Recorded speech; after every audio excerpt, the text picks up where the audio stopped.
Olá, pessoal. Bem-vindos a mais um encontro com o canal da Cérebro SA, um canal inteligente para pessoas idem. Agora, já recuperado de todas as atribulações que eu tinha citado no programa anterior, esse programa eu trago nele duas questões. Deixa eu compartilhar com vocês aqui.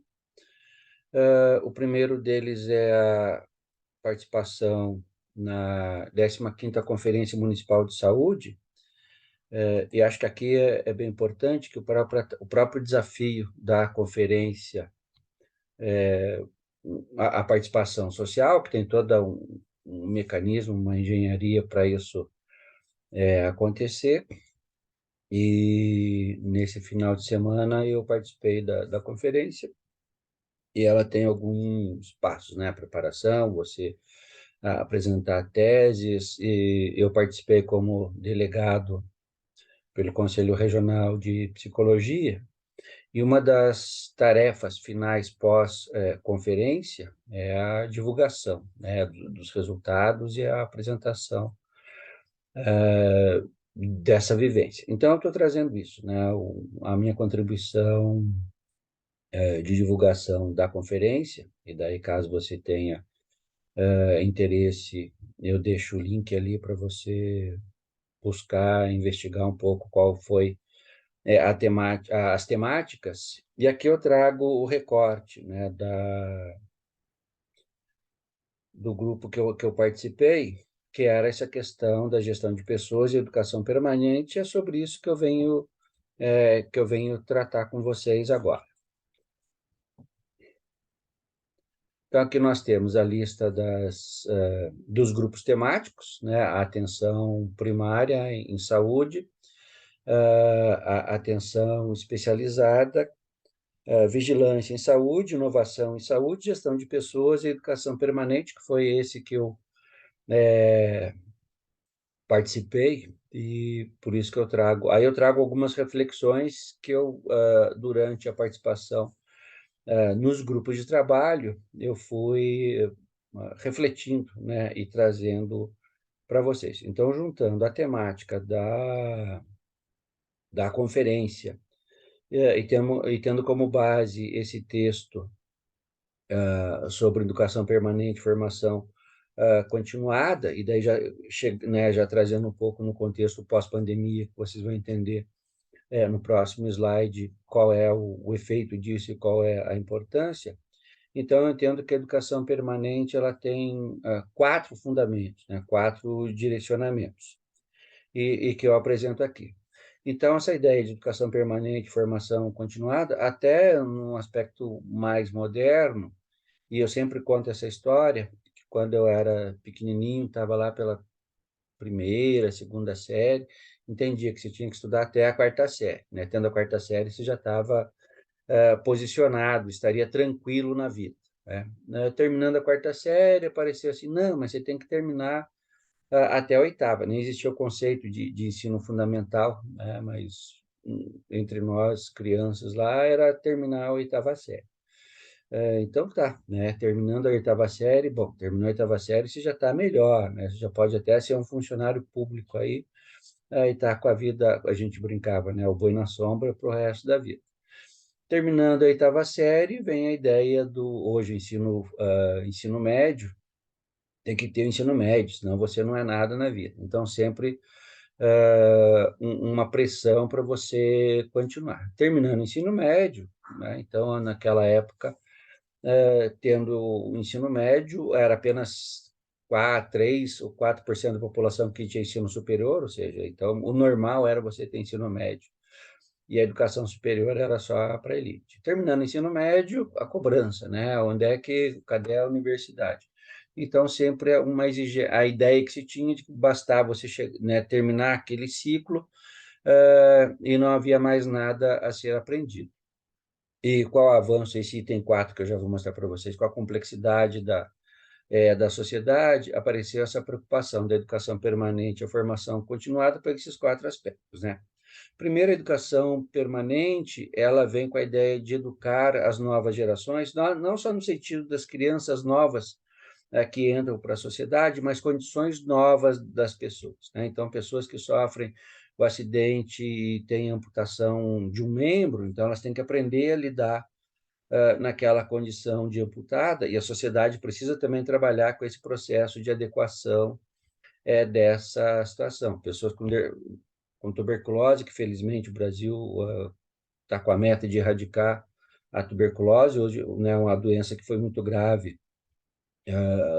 Tempos passados aí a gente já tem um avanço muito grande, mas tem mudanças de comportamento necessárias para que a pessoa com tuberculose se recupere, né, e não recaia na doença. A questão da diabetes, a questão da hipertensão, então são situações individuais que exigem uma mudança de comportamento, então a educação permanente vem nesse aspecto, né? Então, atualizar as antigas gerações, mas também permitir que as pessoas em novas condições tenham um processo de aprendizagem também. A segunda base da educação permanente, no meu entender, é a atualização, que antigamente se chamava capacitação, reciclagem, mas eu entendo que essa educação permanente é um processo de aprimoramento do profissional para que ele faça melhor.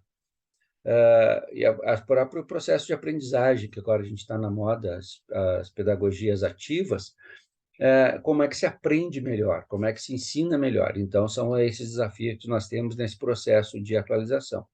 Lá naquela época de estudar até a quarta série, então bastava a pessoa fazer um curso, uma formação e pronto, aquilo seria suficiente para o resto da vida. Mas como a gente vai ver no item 4, isso não é mais suficiente. Então, você tem que ter uma formação básica, mas está sempre no processo de atualização e aprimoramento. O terceiro, que eu acho mais importante, é esse da conscientização. Então, não adianta nós fazermos um processo de educação, mas a pessoa não muda o seu comportamento. Então, ela é informada durante o processo de formação, mas ela não tem um processo de aderência àquele comportamento esperado. É uma coisa que eu coloquei ali, o processo, questão do tabagismo, é, respeitando a individualidade de cada um, é quase inadmissível, né, no mundo atual, as pessoas serem fumantes, por todo esclarecimento que se tem. Então, não tem essa consciência, não tem essa aderência. A questão do modo, os acidentes de trânsito que nós temos, com o grau de conhecimento que nós temos sobre trânsito seguro, é quase um absurdo, né? O número de acidentes de trânsito que nós temos, né? Gerados pelos motoristas, pelos pedestres. Então, a gente vê que tem uma incongruência, né, entre o conhecimento que nós temos sobre determinadas questões sociais e como as pessoas ainda continuam tendo comportamento inadequado. Então, acho que a educação permanente tem esse papel de conscientização de todas as pessoas. E o quarto são essas novas tecnologias e novos valores, que são as mudanças sociais, enquanto na primeira, a mudança de novas gerações, a gente vê o indivíduo tendo um processo de transformação pessoal exigindo novas aprendizagens. Nessas novas tecnologias e valores, são mudanças sociais que vão acontecendo. Talvez o termo atualizações não seja muito adequado, mas esses avanços que nós vamos tendo, e principalmente a complexidade progressiva, o mundo vai ficando cada vez mais complexo, exigindo esse processo de atualização. Então, reiterando para vocês, né, o quanto que a 15ª Conferência Municipal de Saúde, agora a gente vai em direção da Conferência Estadual, que são as propostas da população, dos trabalhadores e dos gestores para um processo de melhoria no atendimento à saúde, né? Aqui a gente está falando da Conferência da Saúde, mas nas outras instâncias também sempre com esse objetivo, né? Um processo de melhoria e, e avanço social nesses campos. Então, eu espero que você tenha